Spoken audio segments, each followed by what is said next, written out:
Ambani news ಟಿವಿಗೆ ಸ್ವಾಗತ. ಪ್ರತಿದಿನ ನ್ಯೂಸ್ ಅಪ್ಡೇಟ್ಗಾಗಿ ಸಬ್ಸ್ಕ್ರೈಬ್ ಮಾಡಿ. ಅಂಬಾನಿ ನ್ಯೂಸ್ ಟಿವಿಗೆ ಸ್ವಾಗತ. ಶಿಡ್ಲಘಟ್ಟದಲ್ಲಿ ಭ್ರಷ್ಟಾಚಾರ ಮತ್ತು ಅಧಿಕಾರಿಗಳ ವಿಳಂಬ ಧೋರಣೆಯ ವಿರುದ್ಧ ರೈತರು ಬೃಹತ್ ಪ್ರತಿಭಟನೆ ನಡೆಸಿದ್ದಾರೆ. ಕರ್ನಾಟಕ ರಾಜ್ಯ ರೈತ ಸಂಘದ ನೇತೃತ್ವದಲ್ಲಿ ನಡೆದ ಈ ಧರಣಿ ತಹಶೀಲ್ದಾರ್ ಅವರ ಭರವಸೆಯ ಬಳಿಕ ಮುಕ್ತಾಯಗೊಂಡಿದೆ. ನಗರದ ಸರ್ಕಾರಿ ಬಸ್ ನಿಲ್ದಾಣದಿಂದ ತಾಲೂಕು ಕಚೇರಿಯವರೆಗೆ ರೈತರು ಬೃಹತ್ ಮೆರವಣಿಗೆ ನಡೆಸಿದರು.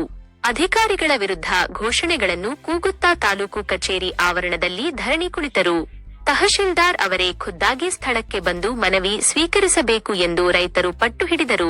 ಸುಮಾರು 3 ರಿಂದ 4 ಗಂಟೆಗಳ ಕಾಲ ಧರಣಿ ಮುಂದುವರೆದಿದ್ದರಿಂದ ಪೊಲೀಸರು ಸ್ಥಳಕ್ಕೆ ಬಂದು ಪರಿಸ್ಥಿತಿಯನ್ನು ಸಮಾಧಾನಪಡಿಸಲು ಪ್ರಯತ್ನಿಸಿದರು. ಈ ವೇಳೆ ಮಾತನಾಡಿದ ರೈತ ಸಂಘದ ತಾಲೂಕು ಅಧ್ಯಕ್ಷ ಎಸ್ಎಂ ರವಿಪ್ರಕಾಶ್ ಅವರು ಅಧಿಕಾರಿಗಳ ವಿರುದ್ಧ ತೀವ್ರ ಆಕ್ರೋಶ ಹೊರಹಾಕಿದರು. ರೈತರು ಮತ್ತು ಸಾರ್ವಜನಿಕರು ಸಣ್ಣಪುಟ್ಟ ಕೆಲಸಗಳಿಗೂ ಕಚೇರಿಗಳಿಗೆ ಅಲೆಯುವಂತಾಗಿದೆ.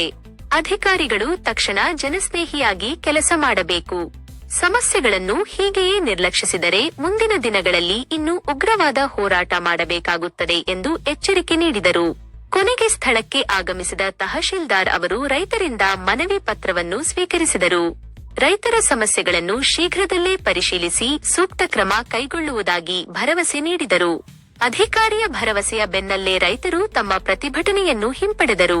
ಈ ಹೋರಾಟದಲ್ಲಿ ಶಂಕರ್ ನಾರಾಯಣ, ದ್ಯಾವಪ್ಪ, ನಾರಾಯಣಸ್ವಾಮಿ, ಸೋಮಶೇಖರ್ ಸೇರಿದಂತೆ ನೂರಾರು ರೈತರು ಹಾಗೂ ಸಂಘದ ಪದಾಧಿಕಾರಿಗಳು ಭಾಗವಹಿಸಿದ್ದರು. ವರದಿ ಮಾನಸ್, ಶಿಡ್ಲಘಟ್ಟ. ಇದೇ ರೀತಿಯ ಮತ್ತಷ್ಟು ಸುದ್ದಿಗಳಿಗಾಗಿ ನಮ್ಮ ಚಾನೆಲ್ ಅನ್ನು ಸಬ್ಸ್ಕ್ರೈಬ್ ಮಾಡಿ, ಸಪೋರ್ಟ್ ಮಾಡಿ. ಧನ್ಯವಾದಗಳು. ಮನವಿ ಕೊಟ್ಟಿದ್ರು, ಆ ಮನವಿ ಏನಿದೆಯೋ ಆ ಮನವಿಯನ್ನ ಎಲ್ಲ ಆಲಿಸಿ ಏನೇನು ತೊಂದರೆ ಆಗಿದೆ ಅದನ್ನ ನಾನು ಪರಿಹಾರ ಮಾಡ್ತೀವಿ ಅಂತೇಳಿ ಒಪ್ಕೊಂಡಿದ್ದಾರೆ. ಆ ರಸ್ತೆ ಇರ್ಬೋದು, ರೈತರು ಹೋಗೋದಕ್ಕೆ ರಸ್ತೆ ತೊಂದರೆ ಕೊಟ್ಟಿರೋದು, ಅವೆಲ್ಲ ಏನೇನು ನಾವು ಹೇಳಿದೀವೋ ಅದನ್ನೆಲ್ಲ ಪರಿಹಾರ ಮಾಡ್ತೀವಿ ಅಂತೇಳಿ ಆದಷ್ಟು ಬೇಗನೆ ಮಾಡ್ತೀನಿ ಅಂತೇಳಿ ಒಪ್ಕೊಂಡಿದ್ದಾರೆ. ಆಮೇಲೆ ರೈತರಿಗೆ ಇವತ್ತು ಮುಂಗಾರು ಸ್ಟಾರ್ಟ್ ಆಗಿದೆ. ಒಂದು ಎಲ್ಲ ಅಧಿಕಾರಿ ರೈತರಿಗೆ ಸಂಬಂಧಪಟ್ಟಂಥ ಕೃಷಿಗೆ ಸಂಬಂಧಪಟ್ಟಂಥ ಎಲ್ಲ ಅಧಿಕಾರಿಗಳ ಕಂಡು ಒಂದು ಸಭೆ ಮಾಡಬೇಕು ಅಂತ ಹೇಳಿದ್ದೀವಿ. ಎಲ್ಲ ಅಧಿಕಾರಿಗಳನ್ನು ಕರೆದು ರೈತ ಮುಖಂಡರು ಕರೆದು ಸಭೆ ಮಾಡಿ ರೈತರ ಸಮಸ್ಯೆಗಳನ್ನು ಆಲಿಸಬೇಕು ಅಂತ ಹೇಳಿದ್ದೀವಿ. ಕರ್ನಾಟಕ ರಾಜ್ಯ ರೈತ ಸಂಘ ಚಿಕ್ಕಬಳ್ಳಾಪುರ ಜಿಲ್ಲಾ ಅಧ್ಯಕ್ಷರು ಟಿ.ಕೆ. ಅರುಣ್ಕುಮಾರ್ ಅಂತ. ಈ ದಿನ ನಾವು ಶಿಡ್ಲಘಟ್ಟ ತಾಲೂಕು ಆಫೀಸ್ ಹತ್ರ ಧರಣಿ ಏನಕ್ಕೆ ಮಾತಾಡಿದ್ದೀವಿ ಅಂದರೆ, ಇಲ್ಲಿನ ಸಮಸ್ಯೆಗಳು 1.5 ವರ್ಷದಿಂದ ಈ ತಹಸೀಲ್ದಾರ್ ಬಂದಾಗಲಿಂದನೂ ಎಲ್ಲ ನಾವು ಮೆಮೊರಮ್ ಕೊಟ್ಟಿದ್ದೀವಿ, ಬಂದು ಹೇಳಿದ್ದೀವಿ. ಯಾವುದೇ ಕೆಲಸ ಚಕಾರ ಎತ್ತಿರಲಿಲ್ಲ ಇವರು. ಆದ್ದರಿಂದ ಇವರಿಗೆ ಸ್ವಲ್ಪ ಚುರುಕು ಮುಟ್ಸೋಣ ಅಂತ ಬಂದು ಇವತ್ತು ಇಲ್ಲಿ ಮಾತನಾಡ್ತಾ ಇದ್ವು. ಇವಾಗ ಅವರು ಸಹ ನಮಗೆ ಭರವಸೆ ಕೊಟ್ಟಿದ್ದಾರೆ. ಅವರಿಗೆ ಮುಂದೆನೂ ಹೇಳಿದ್ದೀವಿ, ನೀವು ಯಾವುದೇ ಸಹ ಕೆಲಸಗಳು ನಮಗೆ ಮಾಡಿಲ್ಲ, ರೈತರಿಗೆ ನೀವು ಎಲ್ಲ ತೊಂದರೆ ಮಾಡ್ಕೊಂಡು ಬಂದಿದ್ದೀರಿ, ಎಲ್ಲ ನೋಡ್ಕೊಂಡು ಬಂದಿರೋದು ಇವತ್ತು ಯಾವುದೋ ಕೆಲಸ ಮಾಡಿಲ್ಲ ಅಂತ ಹೇಳಿದ್ದೀವಿ. ಅವರು ಒಪ್ಕೊಂಡಿದ್ದಾರೆ ಕೆಲಸ ಮಾಡಿಲ್ಲ ಅನ್ನೋದನ್ನು, ಅವ್ರಿಗೂ ಗೊತ್ತಾಗಿದೆ. ಆದ್ದರಿಂದ ಅವರಿಗೆ ರೈತ ಸಂಘ ಏನೋ ಅದನ್ನು ಗೊತ್ತಾಗಿಸಿ ಇವತ್ತು ಆ ಕೆಲಸನ ಮಾಡ್ಸೋಕ್ಕೆ ಅವ್ರು ಒಪ್ಕೊಂಡಿದ್ದಾರೆ. ಆ ಕೆಲಸ ಮಾಡ್ದಿರ ಇದ್ದರೆ ಮುಂದಿನ ದಿನಗಳಲ್ಲಿ ಇಷ್ಟೇ ಅಲ್ಲ, ಮುಂದೆ ರೋಡ್ ಬಂದ್ ಮಾಡಿಬಿಟ್ಟು ಅವರಿಗೆ ಇಲ್ಲಿಂದ ಸಸ್ಪೆಂಡ್ ಮಾಡಬೇಕು, ಇದ್ದಿದ್ರೆ ಇಲ್ಲಿಂದ ನಾವು ಪರಾಯಣ ಮಾಡಬೇಕು, ಆ ಕೆಲಸ ಕೊಡ್ತೀವಿ ಅಂತ ಈ ಮೂಲಕ ನಿಮಗೆ ತಿಳಿಸ್ತಾ ಇದ್ದೀವಿ. ವಿಲೇವಾರಿ ಆಗಿದೆ, ಆದರೆ ನಮ್ಮ ತಾಲೂಕಿನಲ್ಲಿ ಆಗಿಲ್ಲ. ಈ ಸಾಗುವಳಿ ಪಾಣಿ ಇದ್ರೂ ಕೂಡ ದುರಸ್ತಿ ಇಲ್ಲದೆ ಅಕ್ಕಪಕ್ಕ ಒತ್ತುವರಿ ಬಂದಿರ್ತಾರೆ. ಆದ್ದರಿಂದ ಹಿಂದೆ ಆಗಿರುವ ದುರಸ್ತಿ ಪ್ರಕಾರ ಏನಂತ ಇದೆ ಅಂದರೆ, ಇವಾಗ ಉಳುಮೆ ಮಾಡೋಂಥವರು 53-57 ಅರ್ಜಿಗಳು ಹಾಕೋರು ಸ್ಪಾಟಲ್ಲಿ ಇರ್ತಾರೆ. ಅನ್ನೋದಕ್ಕೆ ಬೇರೆಯವರು ಬಂದು ಅದಕ್ಕೆ ಕೆಲಸ ಮಾಡಿ ಇದು ಮಾಡ್ತಾ ಇದ್ದಾರೆ. ಅದಕ್ಕೋಸ್ಕರ ಕಿರಿಕಿರಿ ಆಗ್ತಾ ಇದೆ. ಆದ್ದರಿಂದ ಎಲ್ಲ ತಾಲೂಕುಗಳಲ್ಲಿ ದರ್ಖಾಸ್ತು ಕಮಿಟಿ ಮೀಟಿಂಗ್ ಆಗಿ ಎಲ್ಲ ಇದಾಗ್ತಾ ಇದೆ. ನಮ್ಮ ತಾಲೂಕಲ್ಲಿ ಆಗ್ತಾ ಇಲ್ಲ. ಅದಕ್ಕೆ ತಾವು ಮುತುವರ್ಜಿ ವಹಿಸಿ ಅದು ದರ್ಖಾಸ್ತು ಕಮಿಟಿ ಕೂತ್ಕೋಬೇಕು. ಇದರಿಂದ ತಾವೇ ಅಧ್ಯಕ್ಷತೆ ವಹಿಸಿಕೊಂಡು ರೈತರಿಗೆ ಸಹಾಯ ಮಾಡಬೇಕು ಅಂತ ನಿಮ್ಮ ಒತ್ತಾಯ ಮಾಡಿ. ಮೇಡಮ್, ಕಸ್ಬಾ ಹೋಬಳಿ ಶೆಟ್ಟಹಳ್ಳಿ ಗ್ರಾಮದಲ್ಲಿ ಸರ್ವೆ ನಂಬರ್ 78 ಮಾಡ್ತಾ ಇರ್ತಾರೆ. ಈ ದಂಡಾಧಿಕಾರಿಗಳು ಅದೇ ಕೆಲಸ ಮಾಡ್ಕೊಂಡು ಹೇಳಿದ್ದೀವಿ. ಆರಾಮ್ ಡಿಪಾರ್ಟ್ಮೆಂಟ್ ಅವರೆಲ್ಲ ಈ ಕೆಲಸ ಮಾಡ್ತಾ ಇದ್ದಾರೆ. ಪೊಲೀಸ್ ಸ್ಟೇಷನ್ ಕಂಪ್ಲೇಂಟ್ ಕೊಟ್ಟಿದ್ದೇವೆ. ಯಾರು ಜಗಾರ ಇತ್ತ ಇಲ್ಲ, ತಾವಾದ್ರೂ ಅವ್ರನ್ನ ಕರೆಸಿ ಅದ್ರ ಕಡಿವಾಣ ಆಗ್ಬೇಕು ಅಂತ ಹೇಳಿದ್ದೀವಿ. ಏನ್ ಮಾಡಿದ್ದಾರೆ ಇವರು? ಏನು ಒಂದು ಕೆಲಸ ಮಾಡಿಲ್ಲ. ಸಾರಾಯಿ ಮಾಡೋರು ಹೆಂಗಸರೆಲ್ಲ ಕತ್ಕೊಳ್ತಾ ಇದ್ದಾರೆ. 4 ಗಂಟೆಗೆ ಸಾರಾಯಿ ಕೊಡದೆ ಕೆಲಸ ಮಾಡೋದಿಲ್ಲ. ಸತ್ತೋಗ್ತಾ ಇದ್ದಾರೆ ಜನಗಳು, ನಿಶಕ್ತಿ ಆಗ್ಬಿಟ್ಟಿದ್ದಾರೆ. ಇವಾಗ ಸೀಮಿತ ಆಗ್ಬಿಟ್ಟಿದ್ದಾರೆ ಸಾರಾಯಿಗೆ. ಕೈ ಏನೋ ಕುಡಿತಾರೆ ಅಂದ್ರೆ ಬಿದ್ದವ ಪರಿಸ್ಥಿತಿಯಲ್ಲಿ ಕುಡಿತಾರೆ ಇದ್ದನು. ಅದಕ್ಕೆಲ್ಲ ಅವಕಾಶ ಮಾಡಿಕೊಟ್ಟ ಯಾರು? ಸರ್ಕಾರ ಅಧಿಕಾರಿಗಳು. ಇದನ್ನೆಲ್ಲ ಮಾಡಿ ಮುಗಿಸ್ಬೇಕಂತ ಹೇಳ್ತಾ ಈ 4 ನಾಳೆ ಕೊಡ್ತೀನಿ, ಇಲ್ಲ ಅಂದ್ರೆ ನೀನು 6 ತಿಂಗಳು ತಿರುಗಬೇಕಾಗ್ತದಲ್ಲ ಅಂತ ಹೇಳ್ತಾರೆ. ಇದು ನಮ್ಮ ತಾಲೂಕು ಆಡಳಿತದ ವ್ಯವಸ್ಥೆ. ಆಮೇಲೆ ಇನ್ನೂ ಬಂದಿದ್ದಾರೆ, ನಮ್ಮವರೆಲ್ಲ ಲಂಚ ಕೊಟ್ಟಿರೋರೆಲ್ಲ ಬಂದಿದ್ದಾರೆ. ಇವತ್ತು ಯಾರ್ಯಾರು ಕೊಟ್ಟಿದ್ದಾರೋ ಅವರ ಚಳಿ ಬಿಡಿಸ್ಬೇಕಂತ ನಾವು ಬಂದಿರೋದು. ಕೊಟ್ಟಿರೋ ಮನುಷ್ಯ ಬರ್ಬೇಕು. ಈಗ ಯಾರ್ಯಾರು ನೀವು ಭಯ ಪಡುವಂತ ಅವಶ್ಯಕತೆ ಇಲ್ಲ. ನಮ್ಮ ಮೀಡಿಯಾ ಸ್ನೇಹಿತರಿದ್ದಾರೆ, ಯಾರ್ಯಾರು ಅಧಿಕಾರಿಗಳು ಪದೇ ಪದೇ ತಿರುಗಾಡಿಸಿ ಸತಾಯಿಸಿ ನೋವನ್ನ ಕೊಟ್ಟಿದ್ದಾರೋ ಎಲ್ರಿಗೂ ಮಾತಾಡಕ್ಕೆ ಅವಕಾಶ ಕೊಡ್ತೀವಿ. ಎಲ್ಲರೂ ಕೂಡ ಎದ್ದು ನಿಂತು ಮಾತಾಡಬೇಕು. ಯಾರ್ಯಾರು ಬಂದಿದ್ದೀರಿ ಎಲ್ಲರೂ ಕೂಡ ಭಯ ಇಲ್ಲ. ಇಲ್ಲಿ ಇದು ಪ್ರಜಾಪ್ರಭುತ್ವ ವ್ಯವಸ್ಥೆ. ನಾವೇನು ಇವ್ರ ಹತ್ರ ಕಳ್ತನ ಮಾಡಕ್ ಬಂದಿಲ್ಲ. ನಾವು ಲಂಚ ಕೊಟ್ಟರು ಕೆಲಸ ಆಗಿಲ್ಲ, 6 ತಿಂಗಳಿಂದ ತಿರುಗಾಡಿಸಿದ್ರು ನಮ್ಗೆ ಕೆಲಸ ಆಗಿಲ್ಲ. ಆ ಒಂದು ನಿಟ್ಟಿನಲ್ಲಿ ನಾವು ಇವತ್ತು ರೈತ ಸಂಘ ಹೋರಾಟ ಮಾಡ್ಬೇಕಂತ ಬಂದಿದ್ದೀವಿ. ಪ್ರತಿಯೊಬ್ಬರು ಕೂಡ ಈ ವಿಚಾರವನ್ನ ನಿಮ್ಗೆಲ್ಲ ಮಾತಾಡೋಕೆ ಒಬ್ಬೊಬ್ಬರಿಗೆ ಅವಕಾಶ ಕೊಡ್ತೇವೆ. ಮಾತಾಡ್ಬೇಕಂತ ಭೂಮಿಗೆ ಹಾಕೊಂಡು ಬೆಳೆಗಳನ್ನು ಬೆಳೆದು ರೈತರಿಗೆ ಎಲ್ಲಾ ರೈತ ವರ್ಗದವರು ಮಾಡ್ತಕ್ಕಂತ ಒಂದು ಸಾಂಪ್ರದಾಯದ ಕೆಲಸ.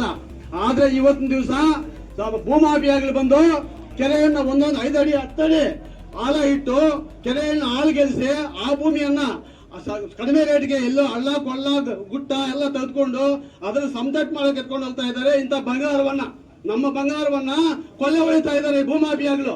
ಇದನ್ನು ಮೊದಲು ಕಡಿವಾಣ ಆಗ್ಬೇಕು. ನಿಮ್ ಕಣ್ಣು ಕಾಣಿಸ್ತಾ ಇಲ್ವಾ ತಹಸೀಲ್ದಾರ್ ಮೇಡಮ್ ಅವರೇ? ನಿಮ್ ಸ್ಟಾಫ್ ಎಷ್ಟಿದೆ? ಆರ್ ಐ ಇದ್ದಾರೆ, ವಿ ಐ ಇದ್ದಾರೆ, ಹಳ್ಳಿಗೆ ಒಬ್ಬೊಬ್ಬ ಗ್ರಾಮ ಸಹಾಯಕ ಇದ್ದಾನೆ.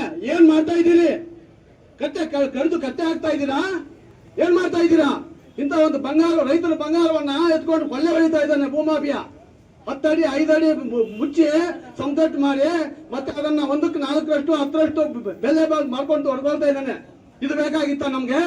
ಇದು ನೀವು ನಮ್ಮ ರೈತನಿಗೆ ಎಷ್ಟು ಮಾತ್ರ ನೀವು ಸಹಕಾರ ಇದ್ದೀರಾ? ಇದೊಂದು ತಿದ್ದುಕೊಳ್ಳಿ ಮೊದಲು. ಆಮೇಲೆ ಇನ್ನೊಂದು, ರೈತರ ಟ್ರಾನ್ಸ್ಫರ್ ಹಿಂದಿನ ಸರ್ಕಾರಗಳು ಏನು ಅವತ್ತು ಸರ್ಕಾರ ನಡೆಸ್ತಾ ಇವತ್ತು ಸರ್ಕಾರ ಅಷ್ಟೇ ನಡೆಸ್ತಾ ಇರೋದು. ಹಿಂದಿನ ಸರ್ಕಾರ ರೈತನಿಗೆ 20,000 ಡೆಪಾಸಿಟ್ ಕಟ್ಟಿದ್ರೆ ಒಂದು ಟ್ರಾನ್ಸ್ಫಾರ್ಮ್ ಕೊಡ್ತಾ ಇತ್ತು. ಇವತ್ತು 2.5 ಲಕ್ಷ 3 ಲಕ್ಷ ಕಟ್ಟಿ ಅಂತ ಹೇಳ್ತಾ ಇದ್ದಾರೆ. ರೈತನ ಕೊಳವೆ ಬಾವಿ ತೊಳಿಬೇಕಂದ್ರೆ 10 ಲಕ್ಷ ಬೇಕು. ಅದಕ್ಕೆ ಇದೊಂದು ಟ್ಯಾಕ್ಸ್ ನೀವು ಆಗ್ತಾ ಇರೋದು. ಎಲ್ಲಿ ಸರ್ಕಾರ ರೈತನ ಪರವಾಗಿರ್ತಕ್ಕಂಥದ್ದು ಇಲ್ಲ. ಇದನ್ನ ಮೊದಲು ತಿದ್ದುಕೊಳ್ಳಿ, ರಾಜ್ಯ ಸರ್ಕಾರದವ್ರೆ ತಿದ್ದುಕೊಳ್ಳಿ ನೀವು ಮೊದಲು. ಆಮೇಲೆ ಇನ್ನೊಂದು, ಪ್ರತಿ ರೈತನ ಮನೆಯಲ್ಲೂ ರೈತನ ಮಕ್ಕಳನ್ನ ಬೆಳೆಸ್ತಾ ಇದ್ದಾರೆ, ಕರ್ತಾ ಇದೆ, ಪದವೀಧರನ್ನ ಮಾಡ್ತಾ ಇದ್ದಾರೆ, ಮಾಡಿಸಿದ್ದಾರೆ. ಒಬ್ಬ ಮಗುವನ್ನ ಪದವೀಧರ ಮಾಡಿಸೋ ಅಷ್ಟೊಂದು ಸುಲಭ ಇಲ್ಲ. ಅಷ್ಟೇ ಕಷ್ಟಪಟ್ಟು ಆದ್ರೆ ಕೆಲಸ ಇಲ್ಲದೆ ಬೀದಿಯಲ್ಲಿ ಅಲಿತಾ ಇದ್ದಾರೆ. ಉದ್ಯೋಗ ಯುವಕರು ಬೀದಿಯಲ್ಲಿ ಕೆಲಸ ಇದೆ ಅಲಿತಾ ಇದ್ದಾರೆ. MA ಗ್ರಾಜುಯೇಟ್ ಆಗಿ BSc ಗ್ರಾಜುಯೇಟ್ ಆಗಿ ಕೆಲಸ ಇಲ್ಲದೆ 15,000ಕ್ಕೆ 20,000ಕ್ಕೆ ಕೈ ಚಾಚ್ಕೊಂಡು ಹೋಗ್ತಾ ಇದ್ದಾರೆ. ಯಾರ ಹತ್ರ? ಪ್ರೈವೇಟ್ ಹತ್ರ. ಆ ಪ್ರೈವೇಟ್ ತಂದಿರೋರು ಯಾರು? ನೀವೇನ್ ಮಾಡ್ತಾ ಇದ್ದೀರಿ? ಇದು ಹಿಂದೆ 5 ವರ್ಷ 10 ವರ್ಷಕ್ಕೆ ಹಿಂದೆ ಏನ್ ಮಾಡ್ತಾ ಇತ್ತು ಸರ್ಕಾರ? ಪ್ರತಿ ವರ್ಷ ಆದೇಶ ಮಾಡ್ತಾ ಇತ್ತು. 18 ಇಲಾಖೆಗಳಲ್ಲಿ ಒಂದೊಂದಿಂದ ಇಲಾಖೆಯಲ್ಲಿ ಇಷ್ಟೆಷ್ಟು ಉದ್ಯೋಗಗಳು ಖಾಲಿ ಇದೆ, ಅದನ್ನ ಅರ್ಜಿಗಳು ಕೊಡಿ ಅಂತ ಹೇಳ್ತಾ ಇದ್ರು. ನೀವೇನ್ ಮಾಡ್ತಾ ಇದ್ದೀರಿ? ಈಗ ಕೊಳ್ಳೆ ಹೊಡಿತಾ ಇದ್ದಾರೆ. ಇವಾಗ ಪ್ರತಿ ರೈತನ ಮಗ ಇವಾಗ ಬೀದಿಯಲ್ಲಿ ನಿಂತ್ಕೊಂಡಿದ್ದಾನೆ, ಭಿಕ್ಷಾ ಕೇಳ್ತಾ ಇದ್ದಾನೆ. ಪ್ರೈವೇಟ್ ಹತ್ರ 15,000ಕ್ಕೆ 20,000 ಕೆಲಸಕ್ಕೆ ಹೋಗ್ತಾ ಇದ್ದಾನೆ. ಒಬ್ಬ ಗ್ರಾಜುಯೇಟ್ ಮಾಡೋ ಸುಲಭನ? ನಿಮ್ಮ ಮನೆಯಲ್ಲಿ ಮಕ್ಕಳಿಲ್ವಾ? ನೀವು ಅನ್ನ ತಿಂತೀರಾ, ಮನ್ ತಿಂತೀರಾ? ನೀವು ತಿದ್ಕೊಳ್ಳಿ ಮೊದಲು. ರಾಜ್ಯ ಸರ್ಕಾರದವ್ರು ಆಗ್ಬೋದು, ಕೇಂದ್ರ ಸರ್ಕಾರದ ಆಗ್ಬೋದು. ರೈತನಿಗೆ ಈ ದೇಶದ ಬೆನ್ನೆಲುಬು. ರೈತ 4 ದಿವಸ ಇಲ್ಲದೆ ಇದ್ರೆ ನೀವು ಯಾರು ಇಲ್ಲ, ನಿಮ್ ಗತಿನೇ ಇಲ್ಲ. ಅದನ್ನ ಮೊದಲು ಅರ್ತಿ. ಇದನ್ನ ಮಾತಾಡಕ್ಕೆ ಅವಕಾಶ ನಮ್ಮ ಹೆಣ್ಣುಮಗದಾರನೇ ಬೇರೆ ತರ ಮಾತಾಡೋದಿಲ್ಲ ಬೇಡ. ಯಾಕಂದ್ರೆ ಇವರು KS ಮಾಡ್ಕೊಂಡು ಇಲ್ಲಿ ಬಂದಿದ್ದಾರೆ. ನಾವು ರೈತರು ಏನ್ ಮಾತಾಡಿದ್ರು ತಪ್ಪಾಗುತ್ತೆ, ಅವ್ರು ಏನ್ ಮಾಡಿದ್ರು ಸರಿನೇ. ಯಾಕಂದ್ರೆ ಸರ್ಕಾರದ ಅಧಿಕಾರಿಗಳಲ್ಲ ಅವರು. ನಾವು ಇಷ್ಟ ಜನ ಸೇರ್ಬೇಕಂದ್ರೆ 1 ರೂಪಾಯಿ ಖರ್ಚು ಮಾಡಿದಿರ, ಸ್ವಂತ ಇದ್ರ ಮೇಲೆ ಎಲ್ಲ ರೈತರು ಬಂದಿರೋದು. ಅದೇ ರಾಜಕೀಯ ವ್ಯಕ್ತಿಗಳು ಇಷ್ಟು ಜನ ಸೇರ್ಬೇಕಂದ್ರೆ 10 ಲಕ್ಷದ ಖರ್ಚು ಮಾಡಬೇಕಾಗಿತ್ತು. ಇವರೆಲ್ಲ ಬರ್ಬೇಕಂದ್ರೆ ಸೂರ್ಯ ಬಂದಿದ್ರ ರೈತರಿಗೆ ಎಷ್ಟು ಅನ್ಯಾಯ ಆಗಿದ್ರೆ ಬಂದಿರ್ತಾರೆ. ಈಗ ಏನ್ ಅನ್ಯಾಯ ಆಗಿದೆ? ಎಷ್ಟು ಆಫೀಸ್ಗಳಲ್ಲಿ ಅವ್ರು ತೊಂದರೆ ಮಾಡಿದ್ದಾರೆ, ಏನ್ ಮಾಡಿದಾರೆ ಅಂತ ಲೆಕ್ಕಾಚಾರ ಮಾಡ್ಕೊಂಡಿದ್ದ ಅವನು. ಇವ್ರು ಏನ್ ನಿದ್ದೆ ಮಾಡ್ತಾ ಇದಾರೆ ಆಫೀಸ್ ಬಂದು? ಎಷ್ಟು ದೌರಿ ಬಂದ್ರು ಮೀಟಿಂಗ್ ಅವ್ರನ್ನ ಮಾತನಾಡಕ್ಕೆ ಬಿಡಿಯೋರಲ್ಲ ಪಾಪ. ಇನ್ನು ಎಷ್ಟು ಜನ ಮಾತಾಡಕ್ ಹೋದ್ರೆ ಹೆಂಗಸರು ಏನು ಮಾತಾಡಕ್ ಆಗಲ್ಲ. ಯಾಕಂದ್ರೆ ಅವ್ರ ಜಾಗದಲ್ಲಿ ನಾವು ಅವ್ರು ಹೇಳೋವರೆಗೂ ಕಾಯ್ಬೇಕು. ನಾವು ಇವಾಗ ಬೀದಿಗೆ ಬಂದಿದ್ದೀವಿ, ಬೀದಿಗೆ ತಹಸೀಲ್ದಾರ್ ಬರಲೇಬೇಕು. ಬರಲೇಬೇಕಾಗಬೇಡ ತಹಸೀಲ್ದಾರ್ ಬೀದಿಗೆ ಬರಲೇಬೇಕು. ಯಾಕಂದ್ರೆ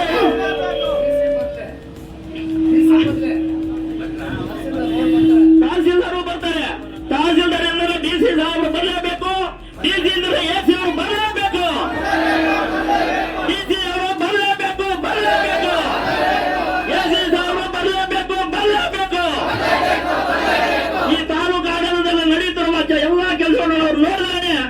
ಸ್ವಲ್ಪ ಇದಿದೆ.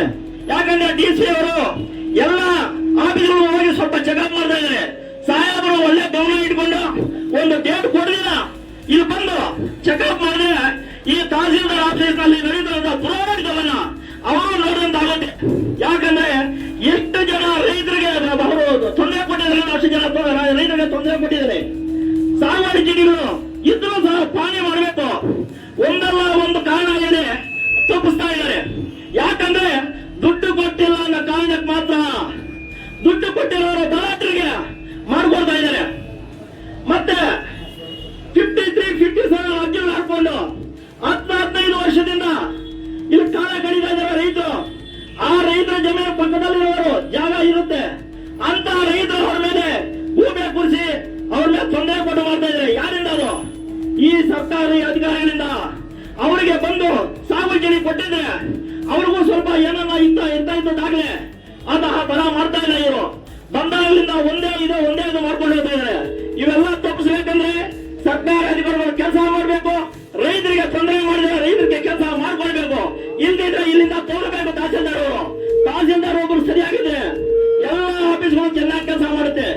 ಇವರೇ ಸರಿಯಾಗಿಲ್ಲ ಅಂದ್ರೆ ಯಾರು ಕೆಲಸ ಮಾಡ್ಬೋದು? ನಮ್ಗೆ ಈ ಕೆಲಸ ಮಾಡಿ ಇಷ್ಟು ಮಾತ್ರ ಅವಕಾಶ ಮಾಡ್ಕೊಟ್ರೆ ಎಲ್ಲರಿಗೂ ಒಂದು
Mana